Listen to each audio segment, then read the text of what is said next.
to be able to see the Indiana painted in the end zone at Lucas Oil Stadium and over 60,000 people there going up against the defending national champions, and Indiana football being merited and being justified and being legitimately a top 2 team in the country with a chance to ascend to number 1 is unbelievable. And one of the guys that is enjoying it as much as anybody, played in 31 games over 4 years for Indiana, threw for over 3,000 yards as their quarterback.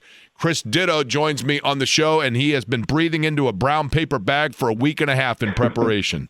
Not because of this this appearance, but because of the game. Chris, how are you?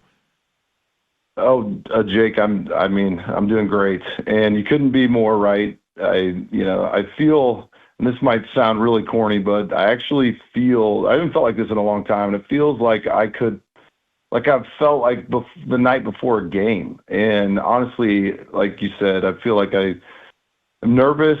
I've got butterflies, jittery, hard to sleep. And it's just so much fun to think about the game tomorrow night for all the reasons you just mentioned, for all the people that have followed Indiana football for decades. And we've never had this opportunity. So it's a feeling that I haven't felt in a really, really long time, and I love it.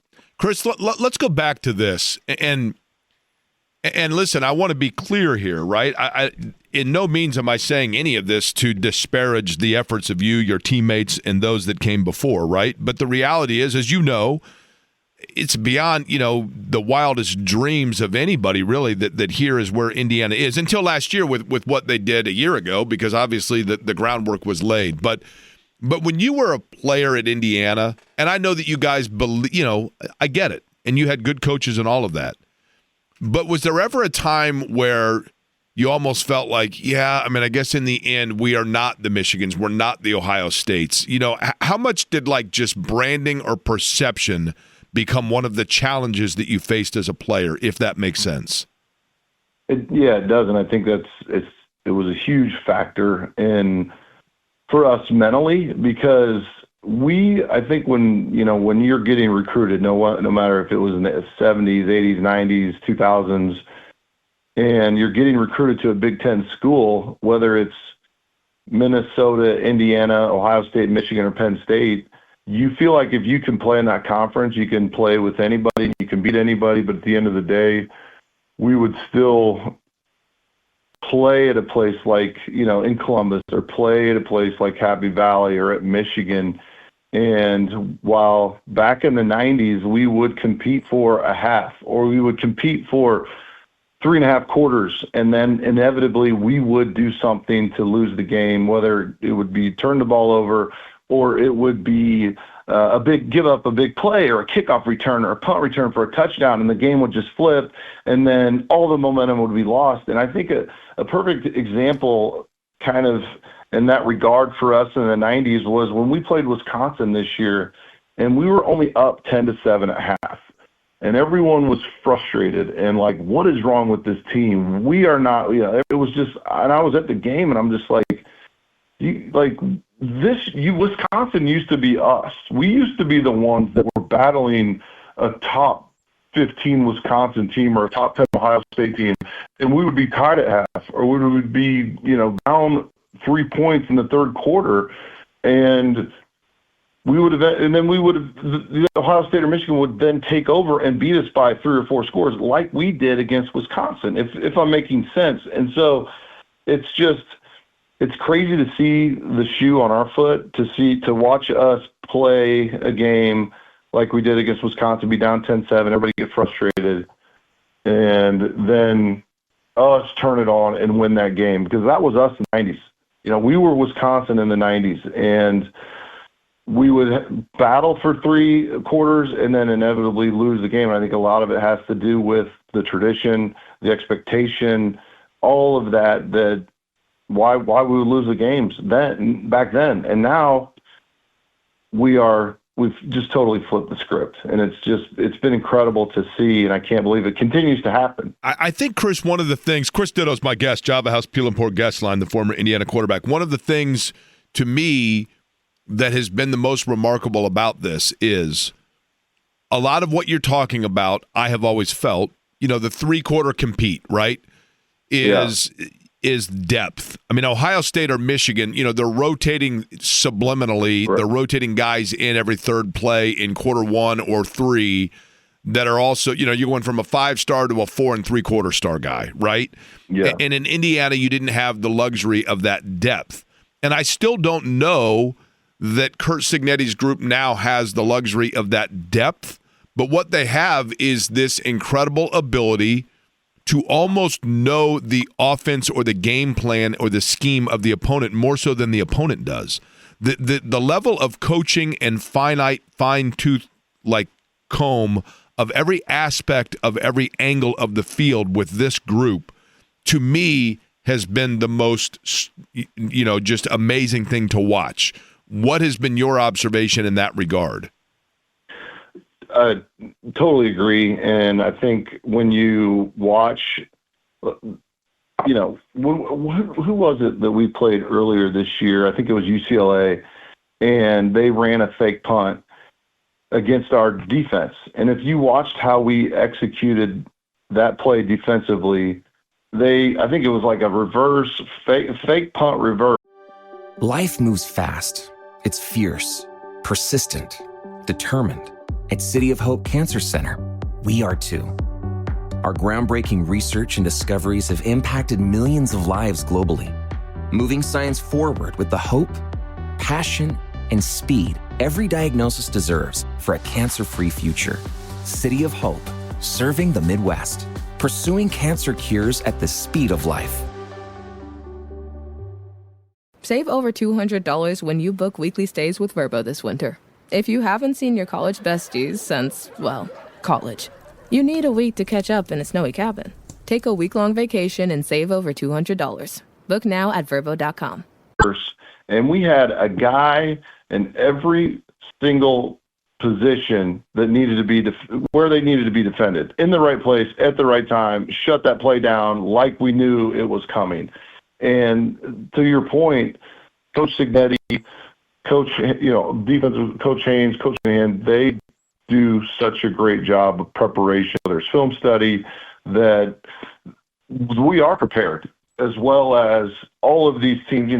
Coach Ryan Day, obviously he's got incredible talent on his team, but he also prepares his team.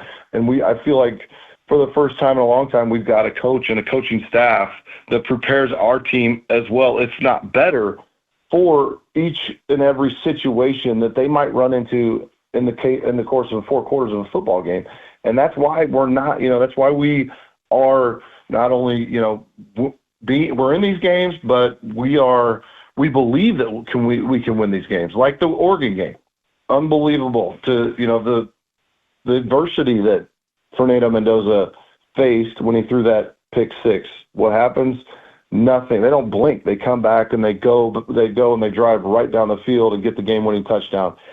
I mean, the Penn State game, we could go on and on about the adversity that they faced in that situation, down 4 points with less than 2 minutes to play. They get sacked, and then they don't blink. And that is absolutely preparation. It's coaching. And the other thing, in this era of college football, we have guys on our team that are from all over the country. They're from, it's been well documented how many of our guys are from Power 5 teams, or they were 2-star, 3-star, or 0-stars. But I think they've all come from winning programs. Wherever they've been, they've won at those smaller programs, and they've come, and Curt Cignetti obviously brought an incredible winning mentality. Aiden Fisher, who I think is going to go down as an all-time legendary Indiana Hoosier for what he's done in 2 short years, and the amount of respect, I feel like, the amount of respect he's given to Indiana football, where he's come in and he's come in, he's like, we wanted James Madison. I'm proud to be a Hoosier. I am now a Hoosier. We're going to win here. It's just, as a former player, many former players that we've talked to, it's just incredible to see a guy with that mental fortitude and that winning attitude to represent our university, our team, and leading them to this game tomorrow night. That's just going to be such an incredible experience for Hoosiers everywhere. How closely, Chris Dittoe, my guest, Java House Peel and Pour guest line, Chris, as a former player, and obviously I know, from a business standpoint, I'm in your PR agency, you're very involved here within Indianapolis and Visible, but how much have you been around Curt Cignetti's program just in terms of, and I don't know, I mean, I know you go to games, but have you gone down to practices or just seen kind of the behind the scenes that the rest of us would not have privy to? To be honest with you, it's very interesting. They don't open up much of anything. I've been to a few events, but as far as practices, those are closed. And it doesn't matter if you're a former player, former coach, they are very it's just not happening. And at first I was a little frustrated because every other coach that we've had in the past, very welcome. And I'm not very welcoming. If you want to come to a practice, you just call the office and you can pretty much have free reign. But this is kind of the mystique of Coach Signetti. I've never seen a practice. I know that none of my teammates have either.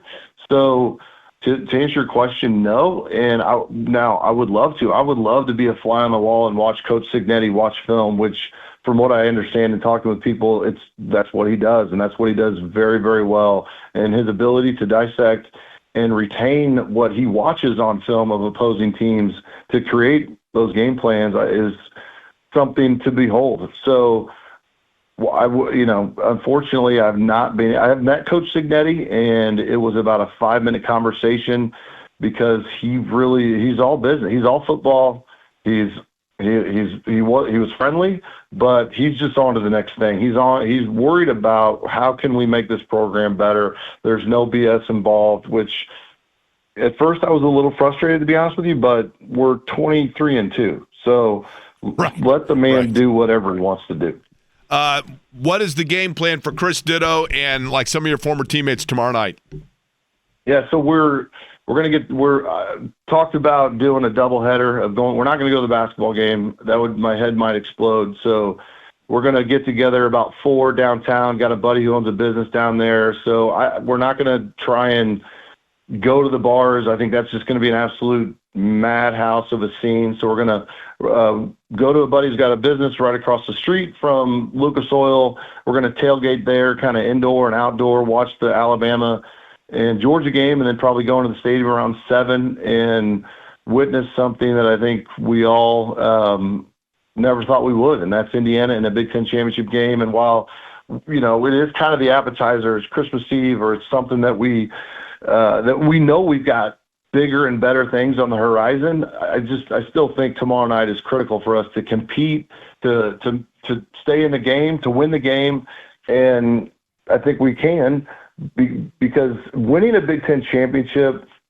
would be, that would be an opportunity to go play in the Rose Bowl. We're talking about things that haven't happened since 1967. So tomorrow night is a huge game for us, even though we know there's a 3 or 4 game tournament that we will play in 2 weeks, or January 1st, but it's going. I might shed a tear when I saw your tweet and I saw the picture with the name with Indiana in the end zone. It gives me chills thinking about it, and I know myself and all former players, and we're beyond excited to be able to witness this, and for it to be in our backyard. And Indianapolis is also an absolute bonus. And the one person that I keep thinking of that I'm probably the most excited for, and I know many people are, is Don Fisher. And we all know the 50 years of football that he's witnessed. And for him, and Buck Stewart, his partner,